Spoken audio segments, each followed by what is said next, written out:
Tidei, boa tarde. Boa tarde, Duda. Estamos É um prazer te receber aqui. A alegria é minha, viu, Duda? Eu sempre que venho aqui tenho um termômetro da repercussão, porque saio pela rua e o pessoal estava lá no Duda, o professor Duda e tal.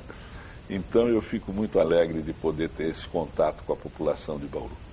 Bom, ninguém melhor que o Tidei para falar de crise nacional, uma história fantástica, como tribuno em Brasília. 4 mandatos você teve, né? 4 mandatos. Não é brincadeira, 4 mandatos. E foi deputado da Constituinte. E a gente pode pedir para o Tidei fazer algumas comparações, algumas análises, ninguém melhor do que ele. Mas antes da gente ir para Brasília, que eu sei que depois que for a gente não sai mais, faz primeiro uma avaliação, já que ele é do seu partido, o PSB, do Gazeta. O Gazeta não é do PSB, o Gazeta é do PSD. Ah, PSD. Mas PSD que é o do Kassab. Ah, tá. Né? Mas tem o apoio. Coligação com você, tem o apoio do PSB aqui. E o PSB tem procurado ajudá-lo de que forma? Opinando, né? Levando reivindicações às vezes e levando propostas até conceituais. O que a gente percebe é que o Gazeta herdou, né, uma prefeitura com muitos problemas. Eu acho que a última gestão do Rodrigo Agostinho já foi num processo onde a economia nacional degringolava e ele estava acostumado no seu primeiro mandato com outro tipo de arrecadações, né? Concordo com você. Então, o Rodrigo, no último mandato de 4 anos, acabou sofrendo muito e entregou a prefeitura para o Gazeta numa situação difícil. O Gazeta está procurando caminhos, não é? Nesse quadro de falta de recursos, não pode contratar ninguém, não pode nem demitir ninguém, não é? Porque os recursos da prefeitura estão limitados. Né? A legislação que obsta você gastar mais com folha de pagamento também é um problema para ele nesse momento. Mas eu acredito que ele, aos poucos, vai descobrindo o caminho das pedras nesse mar de dificuldades, né? Ele também é um homem de sorte, né, Duda? Tidei, mas não assumiu alguns compromissos aí que vai ser difícil ele cumprir? Eu acho complicado ele, porque ele tem assumido alguma coisa, como eu vi, que não cabe nem ao município, né? Mas talvez a questão humanitária tenha levado ele a assumir, por exemplo, o compromisso de casas, né, de teto para as pessoas de sem teto. Não é meia dúzia de pessoas. E assume compromisso, é um pessoal que vai cobrar amanhã. Duda, e na medida em que ele assumiu, que era para um certo número de pessoas, daí a pouco este número triplicou, né? Eu lembro, no meu tempo de prefeito, nós fizemos um programa de desfavelamento, né, que foi elogiado, teve repercussão mundial, foram representar a prefeitura lá na Turquia, em Istambul. Eu lembro né, o engenheiro Cardoso Neto, a Catarina Carvalho, né, que trabalhavam no projeto de desfavelamento. Então a gente sabe muito bem como é que é isso. As pessoas, naquele tempo, ainda escreviam para os seus parentes: olha, venha que o prefeito está dando casa aqui. Não é bem isso. Nós tivemos que fazer um trabalho em cima disso. Agora, neste período aqui, que o país vive uma dificuldade muito grande, na medida em que o Gazeta assumiu esse compromisso, vamos dizer, com 500 famílias, né? Quando ele terminou de falar já eram 1.000, né? Quando foi no dia seguinte já eram 2.000, e eu acho que hoje está por volta de 3.000 famílias. Quer dizer, então precisa dar um basta nessas coisas, porque não cabe isso à prefeitura. Agora, eu acho... é problema do governo federal. Governo federal. Eu acho que, apesar disto, eu acho que o Gazeta vai se encaminhando para os problemas que ele herdou com dificuldade do período anterior, né? A área da saúde.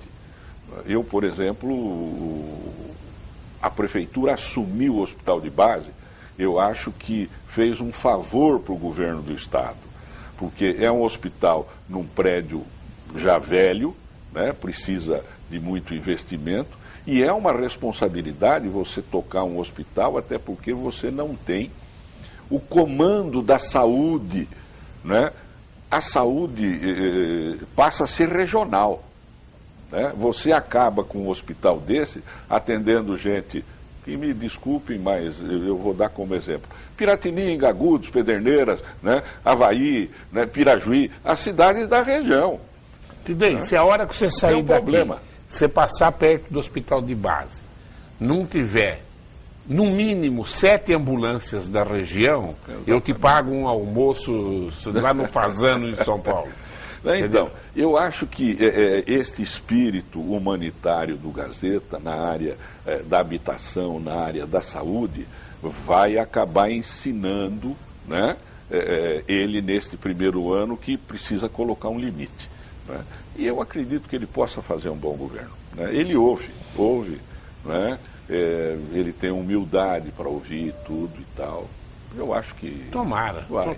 Tomara. Nós torcemos para isso. Porque está no começo o governo. Exato. Não é hora de ficar prometendo, porque vai ser cobrado dentro do governo. Não, né? E diante desse quadro que nós vivemos nacionalmente, né, você terá uma diminuição de repasse, né, dos recursos que vêm via governo federal e governo estadual.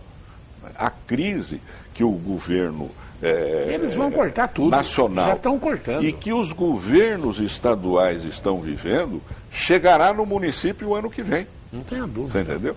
Então esse é um problema que ele vai enfrentar. Mas ele tem capacidade para poder pular essas etapas. Tomara a Deus. Porque a vítima somos todos nós. Né? Exatamente. Você que é engenheiro, funcionário da tua filha lá.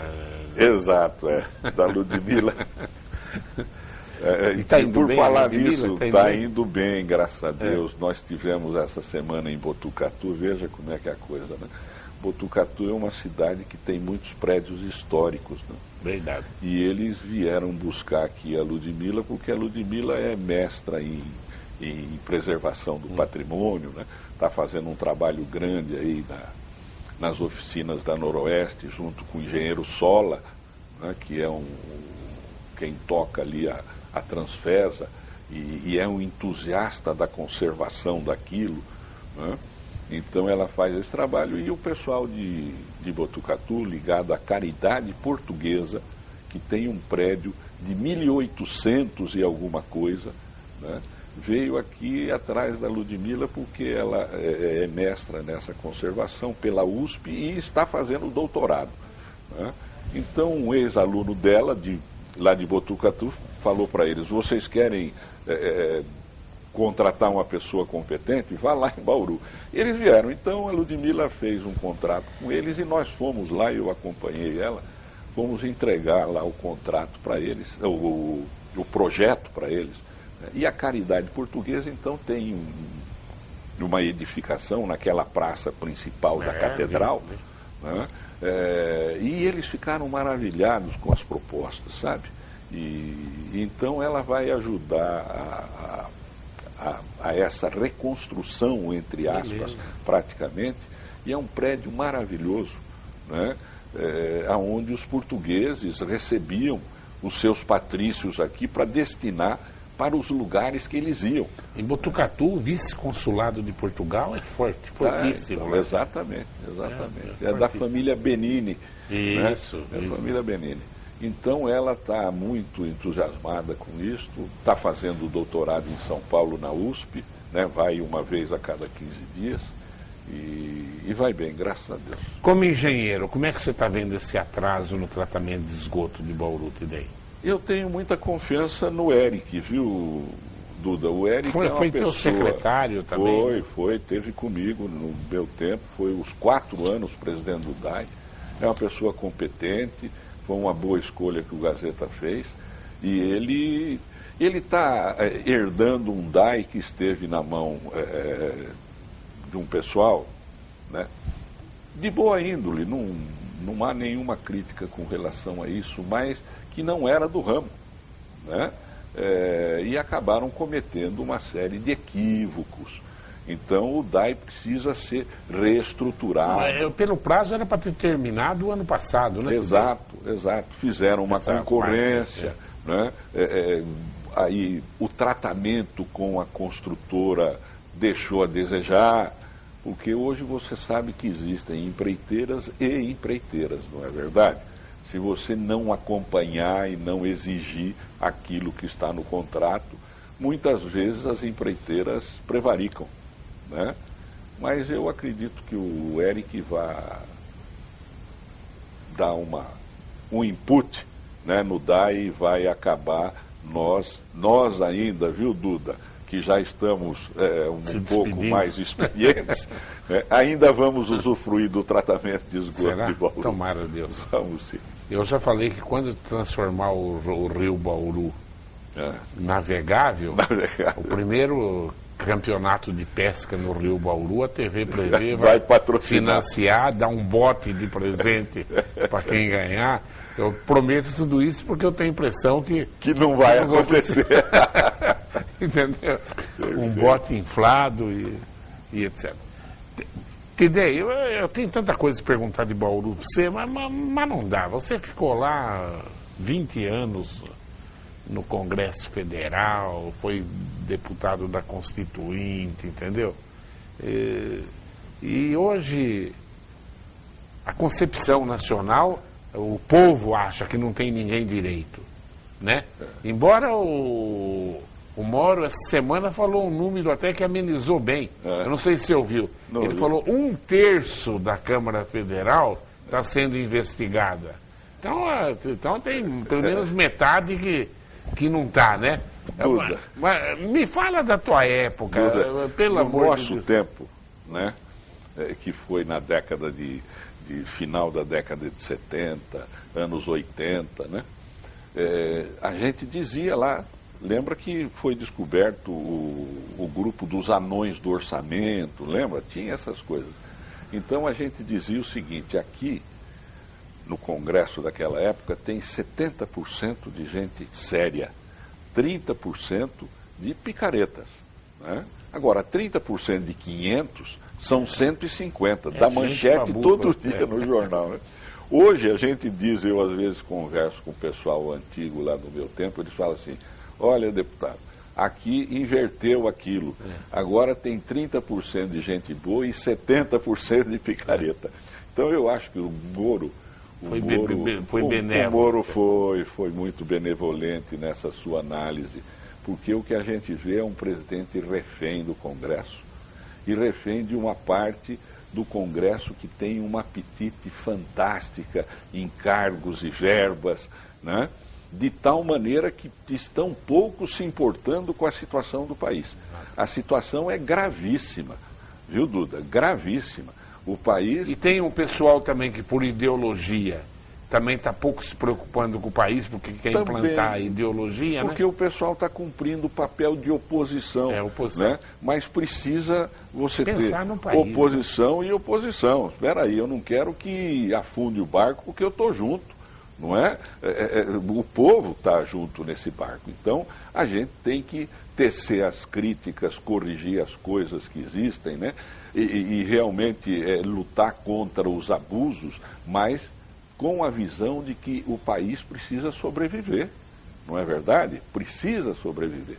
Eu acho, por exemplo, que você tem pessoas na esquerda com a cabeça no lugar, mas você tem também aqueles caras que amarram as bombas na cintura e vão se explodir, não é verdade?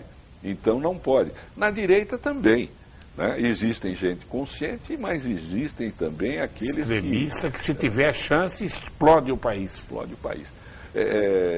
E eu acredito que o Temer teve um período que ele podia ter direcionado de forma mais fácil isto.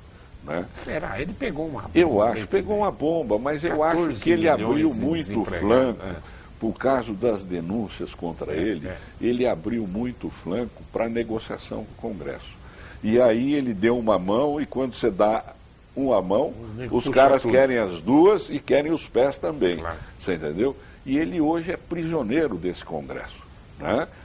Veja você quantos ministros já foram decepados, já tiveram as suas cabeças cortadas, né? Gedel, mais não sei quem, mas... porque estão compromissados com essas coisas. Né? E o Temer, eu acho que visou primeiro preservar o seu mandato, né? E depois administrar o país, e isso acabou ficando difícil.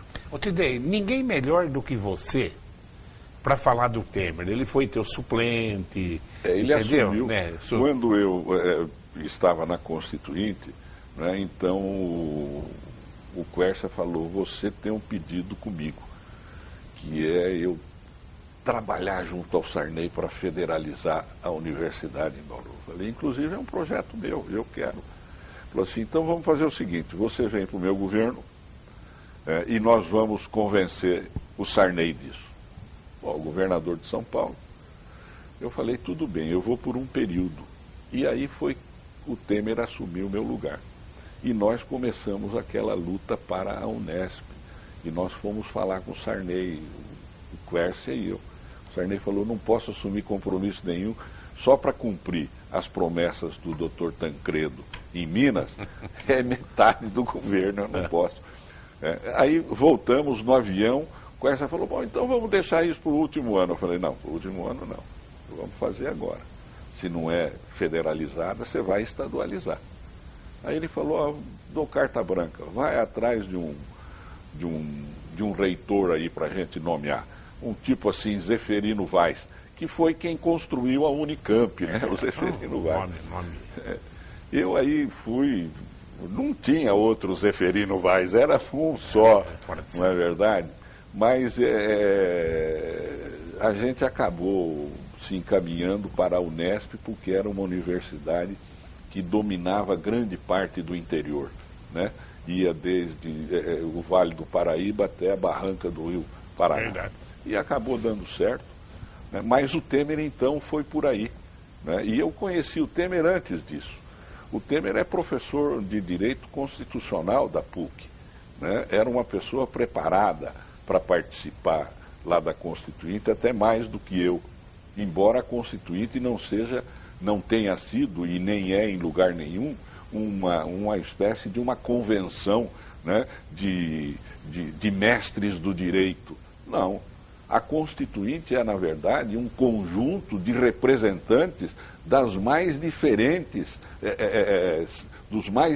setores da população e dos mais diferentes representantes de classe social. Então você tem lá na Constituinte os que foram eleitos pelos estancieiros lá do Rio Grande do Sul, como você tem os constituintes eleitos pelos representantes dos industriais aqui de São Paulo, como foi o Candir, né, que virou ministro e depois até uma lei ganhou o nome dele. Então, a Constituinte era isso. Né? Eram professores, engenheiros, mas tinham lá trabalhador, mecânico, né? Fazendeiro, sitiante, tudo isso. Né?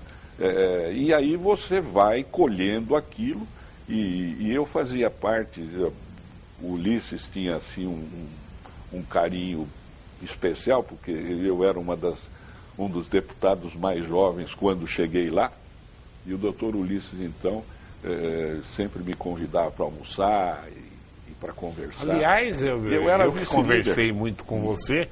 Você teve a imagem do Ulisses como inspirador durante uma grande parte dos seus mandatos, eu me lembro bem. Eu tive... e ele me tratava como um filho que ele não teve, sabe? Gerava um pouco de ciúmes entre os outros deputados. Mas eu convivi com ele muito, e ele ensinou muitas coisas para a gente, né? De postura, de seriedade, né? Nesse mundo político. E a gente percebe que hoje o pessoal parece que perdeu o pudor, né? Perdeu a vergonha, a ponto de você ter agora uma reforma eleitoral, né? Política aí, para poder enfrentar as próximas eleições, que é quase que uma nomeação. Se isso for aprovado, eu acredito que não será. Eu também espero que dessa não. forma, Espero. né? Mas se Esquece isso, Bauru do seu sonho de eleger deputado federal. Se isso for aprovado, para esses tontos aí que tem 5 mil votos, 10 mil votos, que saia um candidato só de Bauru, porque não vai eleger ninguém. Para com isso. Muito difícil, porque será quase que uma reeleição da esmagadora maioria dos que estão lá. Então este quadro é um quadro difícil que o país enfrenta, viu, Duda? Né? Concordo plenamente com você. Uma descrença da classe política. Total. Né? Ontem à noite... Acha que não tem ninguém mais honesto, o povo não acredita. Ontem à noite nós tivemos uma reunião aí do PSB, eu dificilmente participo das reuniões. Fala rapidamente da constituição da diretoria sua. Não, então, agora vai ser o professor Marar, que é o... Da Unesp? Da Unesp, o presidente. Né? É um professor universitário, né? E tem um quadro bom de... Né? Eu acho que o Meira, né? Vereador, também é atuante, o Joaquim Mendonça também é muito atuante, né? Tem um quadro dirigente atuante, né? A Maria, a Fran, né? Mulheres, então pode prestar um bom serviço à política de Bauru. E eu ontem sugeri para eles, está na hora do partido ir ao encontro da população. O que a gente vê é o partido fugindo da população, não é verdade? Não tem mais convenção, né? Não tem mais grandes reuniões de partidos aqui, isto não existe, a gente viu que sumiu. Então os partidos estão se escondendo da população. E ontem eu falei para eles, tem que ir ao encontro da população, vamos fazer reuniões nos bairros, né? Lá tomar um cafezinho na casa do fulano, reúne os vizinhos e discute política, conversa política, explica que isto que está saindo na televisão, nos jornais, isto aí é uma política distorcida, né? É algo que não é o instrumento que nós entendemos como política para construir uma nação, para construir uma sociedade. Tidei, procura fazer um parâmetro. Claro que todos nós sabíamos que esse país tem corrupção em todas as alçadas, infelizmente. Mas me fala do número da corrupção. Quer dizer, olha, eu me sinto assim um idiota. Quer dizer, eu nunca imaginei, você vê, qualquer deputado meia tigela e roubou 20 milhões. Você está entendendo? Fala do número. O que você ouvia naquela época? Você falou, Duda, naquela época 30% era negociante, né? Entendeu? O que você ouvia de números? Eu lembro, Duda, que quando o Shigeaki Ueki era presidente da Petrobras, no governo do Geisel, né? E o pessoal dizia que ele metia a mão e tal. Eu tive a oportunidade de tempos depois desfrutar da companhia do Delfim Neto como deputado, né? E eu era vice-líder do PMDB. E também do Candido Sampaio, que era vice-líder do Figueiredo. Do Nelson Marquesan era líder, que era um político que o Figueiredo gostava, mas quem comandava a bancada era o Candido Sampaio, que tinha aquela experiência de ter sido líder do Adhemar de Barros lá atrás, né, com aquele negócio de rouba mais faz, aquela coisa toda, né? Então, às vezes, estava aguardando uma votação lá no plenário e eu estava representando a liderança como vice-líder, então eu começava a conversar com o Candido Sampaio, e aí chegava o Delfim Neto. E a conversa, às vezes, ia para esse lado. Claro. Né? Se você pegar o que se falava de fulano que ficou com não sei quanto, Beltrano que ficou com não sei quanto naquela época, perto de hoje, você falar de trombadinhas daquela época, não é verdade? Porque hoje, né, a profissionalização da corrupção, da roubalheira, chegou a tal ponto que você está falando em bilhões de dólares. Né? É brincadeira. Em bilhões de dólares. E outra, disseminado, um negócio disseminado. você utilizando empresas estatais, né, ministérios, para poder alavancar recursos assim, tantos por cento, tanto isso, tanto aquilo, e descaradamente, de forma deslavada, né? Perderam realmente o pudor. E falar que é verba de campanha. Nada, né, Duda? Verba de campanha era litro de gasolina. Litro de gasolina e gráfica. Gráfica. Não é? Rodar. Isso aí. Entendeu? Mas Tem uma gravação do Paulo Maluf, eu não sei se você viu, nem que fez leitura labial dele no Congresso. Ele fala para um cara, meu Deus, perto desse povo eu sou trombadinha. Isso correu, mas é da boca dele mesmo, Cleia. Perto desse povo. Ele foi condenado por causa de 20 milhões de dólares. Entendeu? E é realmente. A gente, 20 milhões qualquer deputado pegou. Entendeu? A gente condena também essas coisas. Claro, lógico. Não é verdade? Mas frente ao que é um você tem trombadinha hoje. Mesmo, é. Não, em frente ao que você tem hoje, quer dizer, é um negócio fora de série. Fora de série. Né? Eu acredito que o país possa se reencontrar. É uns 4 anos, né? Que dei no mínimo, né? Não, pode pôr mais, Duda. Você acha mais? Eu acho que não, ainda... O próprio plano do Meirelles eleição, aí, ele já tornou evidente que até 2019 nem pensa em... Não, né? e vai depender muito do resultado da eleição do ano que vem. Eu te dei mas uma coisa me deu um pouquinho de esperança. Não quero ter esperança no Temer, porque para mim é farinha, tudo do mesmo saco, né? Agora, mas o plano do Meirelles, pela primeira vez eu vi nesse país, eu vou chamar a atenção da sua memória outra vez, alguém falando em cortar, até de uma maneira um pouco drástica, despesas do governo federal. Aonde você viu isso? Olha, em 64, com a subida no poder, né, dos militares e com o Roberto Campos e o Bulhões. Né? Eles mudaram a economia do país. Né? Você tinha a estabilidade de emprego na iniciativa privada. Eu lembro que fazia 10 anos, por exemplo, trabalhando na White Martins, que eu lembro bem porque era vizinho lá da minha casa. O cara falava assim, olha, eu vou ter 10 anos aí, ninguém pode me mandar mais embora. Né? Então eles quebraram, criaram aí o fundo de garantia, tudo, mudaram, né? Fizeram uma intervenção grande, né? Embora o governo depois tenha sido o governo mais estatizante que nós tivemos na história do Brasil, foram os militares é verdade, do poder. É verdade. Depois nós tivemos alguma coisa semelhante a isso nos 3 primeiros meses do Collor.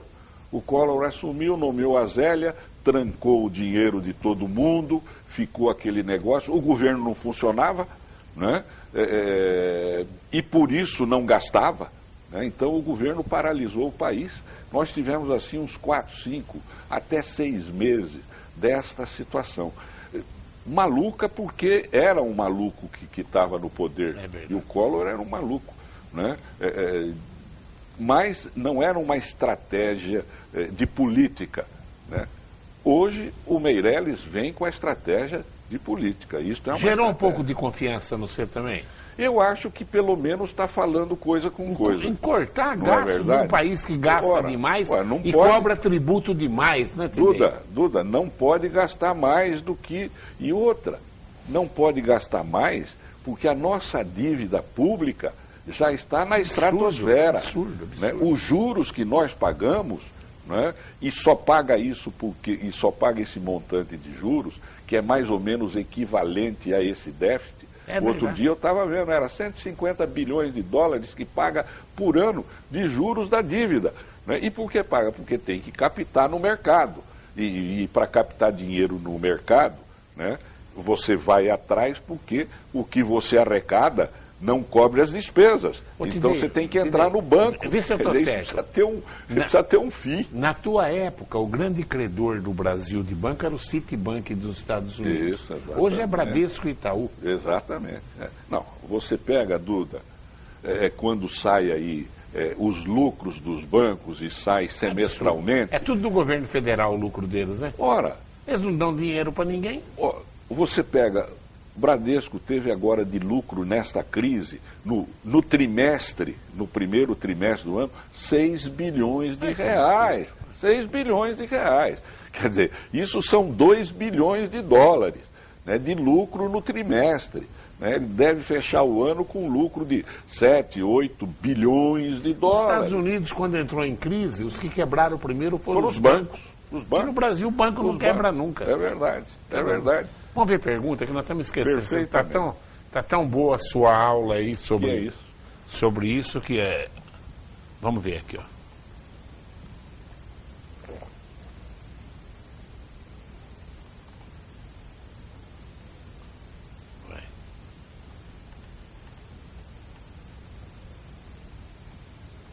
O que está acontecendo aqui? Paulinho, me acode aqui, Paulinho. Olha, quer pergunta aqui, mas não está. Ah, já pulou. Já pulou, Paulinho. Boa tarde, professor Duda. Admiro muito o senhor. Eu não sou filiado ao PT e não pretendo ser. Mas todas as semanas o senhor diz que o PT acabou com o país. Também concordo. Mas e os outros partidos? O PP, por exemplo, é o partido com mais integrantes na Lava Jato. O PSDB são poucos os que salvam. Quase elegemos um bandido, Aécio, verdade. É isso. E ele só perdeu a eleição porque o mineiro não votou nele, viu? Senão ele tinha ganho a eleição. Mineiro que conhecia bem ele. E por sinal, votei nele. Ah, eu não votei. O PMDB é Maria vai com as outras. Será que nesses anos todos não acho justo ficar falando que só o PT acabou com o Brasil? Eu vou falar para você, Quem que mandou essa pergunta? Vitor de Piratininga. Ô Vitor, é os números do PT, Vitor. Olha, o Alckmin parece-me que tem um envolvimento na Lava Jato aí que pegou dinheiro pro PSDB. Parece que é um envolvimento de 200 mil reais. Não chega a 1 milhão. No PT, qualquer vagabundo roubou 20 bilhão. 20 bilhão, estou exagerando. Qualquer deputado, 20 milhão, 30 milhão. Nota que os números. Agora é verdade. Os partidos no Brasil estão unidos pela corrupção. Não tem santo. Um dia eu falei aqui, Vitor, procurar, mas já estou mudando, porque até o Moro fala que 1/3 que está comprometido. O Tidei fala em 70%. Então vou até mudar, tem gente de direita lá. Mas eu cheguei a usar uma frase aqui no pico das denúncias, eu falei, procurar político honesto na Câmara Federal é como procurar virgem na zona de Meretrício. Você não vai achar. Agora, pelo jeito, eu estou até retificando. Se você tivesse que responder para o Vitor, ele estivesse falando isso para você, o que você falava? Então, eu acho que o Vitor está, assim, impactado pelo início dessa história da Lava Jato, né? Porque o começo da história tem... o seu começo está lá no Mensalão, né? Então, o Mensalão foi aquele acordo que o Zé Dirceu fez com o Roberto Jefferson. Tudo. Salário para deputado. E aí começou esta coisa a borbulhar. Então o PT ficou mais em evidência que os outros países. Dominou o Congresso. Que os outros partidos. O Congresso. Né? E era realmente de um partido que não se esperava. Claro. Né? Porque o Partido dos Trabalhadores sempre propugnou uma coisa séria, um combate à corrupção. Eu lembro quando assumiu aqui Erundina em São Paulo, né? E eu estava conversando com o saudoso Mussa Tobias. E o Mussa falou assim, Tidei, estou vindo de São Paulo, estou assim, bestificado, porque Erundina vai botar a prefeitura de São Paulo no eixo, na honestidade, aquilo está uma roubalheira danada, eu forneço lá coisas e tal, essa coisa, e ela está botando no eixo. Coitada de Erundina. Terminou o mandato e não conseguiu botar no eixo, né? Nada disso, porque já estava impregnada de corrupção. Então, eu acho que o PT está pagando o pato de aparecer mais do que os outros em função desta falta que as pessoas tinham de esses vão ser honestos, esses não vão roubar. Né? E acabou aparecendo coisas do PT que realmente são comprometedoras. Né? Muito alto, né? Os outros partidos até, não, fulano, beltrano, você desconfiava, você tinha alguma notícia de que não tinha comportamento muito lícito frente às coisas, não é verdade? E vieram depois que a denúncia já estava ganhando aí a publicidade. Mas eu acho que esses partidos, viu, Vitor? Esses partidos, até o PSDB, está Tem gente comprometida. Não, está em conflito interno, né? Quando o Tasso Gereissati, que está aí presidindo o partido, lançou recentemente uma propaganda do partido, onde aparecem as pessoas, são atores, né? Mas parecem pessoas do povo, assim, dizendo: olha, o partido precisa fazer uma autocrítica, né? Olha, nós erramos, nós temos que fazer autocrítica. E esta propaganda do PSDB, que ia usar, eu acho que dia 17, o horário ou coisa parecida, né? Acabou sofrendo críticas internas. Né? Metade do partido dizia: não, nós não podemos assumir isto de jeito nenhum. E o Tasso Gereissati, né, que é uma pessoa, me parece, séria, né, um empresário, grande empresário, dono lá do shopping Iguatemi, em São Paulo, embora ele seja do Ceará, dono da Coca-Cola do Nordeste, né, uma pessoa de família rica. E o Tasso Gereissati acabou dizendo: não, nós precisamos assumir a culpa, porque nós estamos envolvidos nisso. Claro. Se nós quisermos que o partido continue, nós temos que fazer uma autocrítica. Então, não é só o PSDB assim, os outros partidos precisam também. Né? O PSB, do partido que eu hoje milito, tem este conflito. O Fernando Bezerra, que é senador lá de Pernambuco, tem um conflito com a família do Eduardo Campos lá. Né? E o Fernando Bezerra quer continuar no governo como ministro, e o filho dele é deputado federal, então tem estas coisas todas. Então, os partidos que no passado tinham uma base ideológica, perderam esta base Inclusive ideológica. O partido que você praticamente ajudou a fundar, o PMDB. PMDB. Né? Se perdeu... Eu às vezes falo assim, depois que caiu o muro de Berlim, né, a ideologia acabou ficando em segundo lugar. Infelizmente. É verdade. Infelizmente. É verdade. Boa tarde. O governo federal fala em rombo de bilhões no orçamento. O governo corrupto do Temer quer colocar a culpa nos servidores públicos que ganham até R$5.000, mas não no grande capital financeiro, bancos, que nunca perde e devem bilhões a previdências. Não ataca o corporativismo do judiciário, onde recentemente juízes de Mato Grosso receberam mais de R$300 mil. Temos que proclamar a República novamente. Quero saber a opinião do Tidei sobre isso. Quem é, Duda?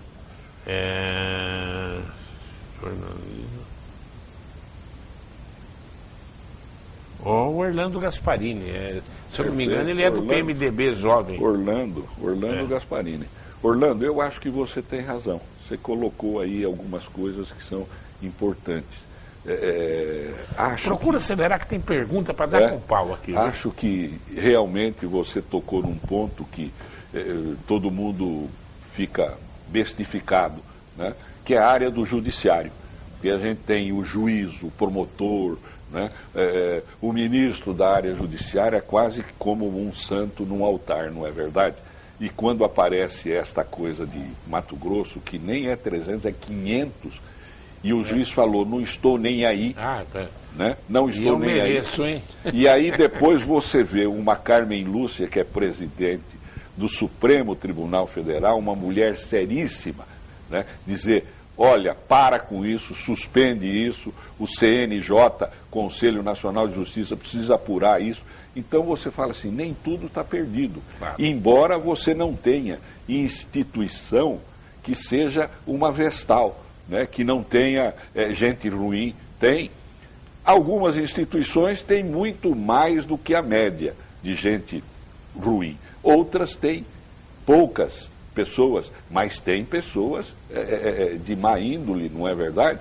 Eu acho que você está certo. Eu tenho também essa visão que você teve, Orlando. O Horácio Giacomini é de Duartina. 2018 está chegando. Vamos fortalecer a campanha para que os eleitores de nossa região votem em candidatos de nossa região para deputado federal. Já passou da hora de termos um presidente lá na Câmara dos Deputados. Com muito orgulho, sou formado pelo IESB Prevê. O Horácio é tecnólogo pelo IESB. Pois é, mas a verdade é uma só, porque eu te dei rapidamente. Bauru precisa urgente de um deputado federal, eu acho. Te dei foi por 4 mandatos, Franciscato acho que foi por 3 mandatos, né? Nem se fala agora. Mas se passar esse centrão, esquece, viu, Horácio? Não vai eleger ninguém deputado federal. Você não pensa assim também? Eu acho que será uma loteria você eleger, viu, Horácio?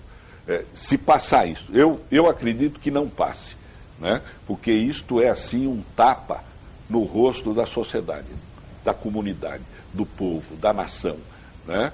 Porque o que eles estão pretendendo mudar é praticamente uma reeleição daqueles que já estão lá, né? Então, eu acredito que não mude. Se mudar, nós vamos ter muita dificuldade de ter gente nova no Congresso. Vai ser difícil. Muita dificuldade. Vai reeleger 95% da Câmara que está lá. É verdade. José Leme da Nova Paulista. Lembra do Zé Leme? Zé Leme. Tidei, quando você era deputado, trazia verbas para Bauru. É verdade. E para mais de 30 cidades da região. Tinham acesso muito forte junto ao governo federal, na época do governo José Sarney. Os deputados que hoje votaram sim para o Michel Temer ficar no poder. Exemplo, Milton Monte do PR, Ricardo Izar do PP, estão a favor do governo que aí está. Na minha opinião, não voltarão mais na Câmara dos Deputados. 1 litro de uísque com você, Zé Leme. Em Ribeirão Preto, em conversa com o ex-deputado federal na época do Tidei, João Cunha. Promete voltar a se candidatar o ano que vem. E disse que a cidade está abandonada também na área federal. Não, ele não fez pergunta nenhuma, ele só falou, mas comenta. Zé Leme, realmente nós vivemos outros tempos, não é? Naquele tempo se trabalhava muito, né?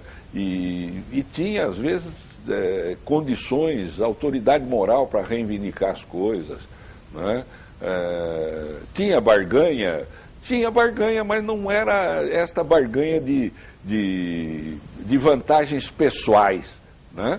Você discutia coisas, mudava a lei, você aprovava leis que vinham do executivo, né? E você acabava colocando interesses das suas regiões em função de um quadro mais geral, né? Não era coisas apenas para favorecer este ou aquele. Então você tinha uma grande discussão política, ideológica, estas coisas todas, Helene. Hoje você não tem isto, né? Hoje você não tem isto. Eu acredito, sim, que Ribeirão está vivendo, porque as cidades do interior, esses polos regionais, estão vivendo este drama, né? Algumas cidades têm representação, por exemplo, Rio Preto tem uma representação grande, tem senador, tem 2 deputados federais, tem 3 deputados estaduais. Esta união que teve lá, nós não temos aqui já faz muito tempo. Agora, Rio Preto até que não tem tanto histórico de pessoas ligadas ao governo com corrupção grande. Mas Ribeirão, em que história Ribeirão, que tem? Nossa Senhora. Vai ter ladrão, né? Em Ribeirão. Barbaridade. A prefeita, mulher que a gente tanto fala. O médico que foi ministro também, está aí preso, faz um ano. Tá um ano comemorou preso. Um ano agora, né, o Palocci, né? E outra, o Palocci, o Lula foi lá em Ribeirão. Bauru teve você que era do coração do PMDB, Caí Sortinho da Silva. O Franciscato, que era também do coração da Arena, do PDS e tal, também está aí tranquilo. Né? Não tivemos nada que pudesse nos nos tisnar. Rio Preto teve uns boatos também, mas não foi tanto também, não. Não foi, igual não. o Ribeirão, não. O Não Ribeirão, foi, pelo não. amor de Deus. Não. Hein? Rio Preto eu acho que teve um problema com o Vetorazzo, Isso, antigo. lá Né? atrás. Adail Vetorazzo, que foi prefeito, foi deputado e era malufista, né? Mas não teve nada que pudesse também fazer com que o Vetorazzo fosse para a cadeia, não era nada desse porte. Boa tarde, professor Duda. Maurício Ferreira, do Jardim Jaraguá. Esses dias vi na rede social uma foto do Avalone com o Tidei. Deve ser o Eduardo Avalone. Fiquei em dúvida, era o ex-prefeito ou o seu irmão? Não, provavelmente deve ser meu irmão. Seu irmão, né? Agora, o que eu vi foi uma foto do Edu Avalone. Isso é do Edu, ele está perguntando. Com o Franciscato. Saiu um jornalzinho. Ele é parente do Franciscato, né? Ele é casado com a neta do Franciscato. Neta do Franciscato, Neta do Franciscato. Ele pergunta se você conhece o Avalone. Eu conheço, não o Edu Avalone, eu conheço o pai dele, que é o Jair Avalone. Ele é filho do Jair. Advogado, foi procurador do DR, conheço o tio dele, o Luiz Roberto Avalone, que foi diretor do DR, é um engenheiro de estradas, foi diretor do DR muito tempo aqui em Bauru. Então eu conheço. E conheço o Nicolinha, que é tio desse pessoal todo. O Nicolinha, ainda quando vivo, já fora da política, assim, ele, quando vinha a Bauru, ia lá no meu escritório, né? E eu fui mostrar para ele a Avenida Jânio Quadros naquele tempo, que depois foi denominada Mussa Tobias, lá no Vista Alegre. E o Vista Alegre foi um bairro que o Nicolinha criou, né, quando prefeito. E ele falou assim, olhou assim e falou: Tidei, mas você vai fazer uma avenida aqui? Eu falei: eu vou porque nós precisamos desenvolver a zona norte de Bauru, né? E aqui, esta buraqueira que o senhor está vendo, nós vamos transformar numa avenida que vai ligar com a Nuno de Assis, né? E vai ligar com a Avenida Nações Unidas lá embaixo. Nossa Senhora! E quando ele viu o projeto, e depois ele viu o início dessa avenida, ele assim até marejou os olhos, sabe? Né? Porque o Nicolinha sempre foi ligado a essas grandes obras, essas coisas, e foi quem iniciou a Avenida Nações Unidas em Bauru, atrás do Senac, né? Entre a Avenida Rodrigues Alves e a 1º de Agosto, aquelas 2 quadras, o Nicolinha é que fez. Né? Ele tinha uma visão muito grande. O Renato Santos, vai ser a última pergunta, está cheio de perguntas aqui, pô, você não tem pretensão política mais não? Não tenho dúvida. Os caras estão... Não tenho. Acho que o momento de crise todo mundo quer ouvir. Realmente quem tem experiência, o Tidei, se a carreira dele tivesse sido a religiosa, ele era no mínimo bispo hoje. Então, ninguém está mais avaliado para falar daquela arapuca lá do que ele, né? Numas épocas em que os números eram assim. Verdade. Renato Santos, os grandes partidos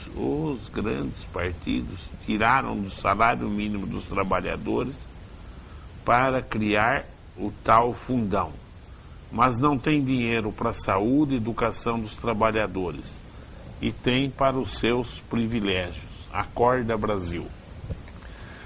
Duda, esse fundão, né, é um assalto. É um assalto. Concordo, sem à Bolsa do Povo, aos cofres públicos. É uma vergonha.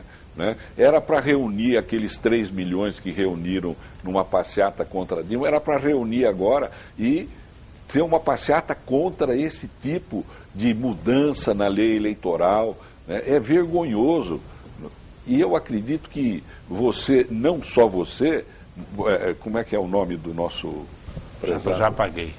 Horácio? É não, isso? Não foi Horácio, não. Horácio foi outro. Já paguei. Você também. tem toda a razão. Né? É um absurdo não ter dinheiro para saúde, para educação, né? Para transporte coletivo. E 3 bilhões e 600 milhões para as pessoas. Absurdo. Né? O duro que isso Mas não vem... vai passar isso, não. Não vai. O duro que isso vem de um relator que é do PT. Como é que pode? Né?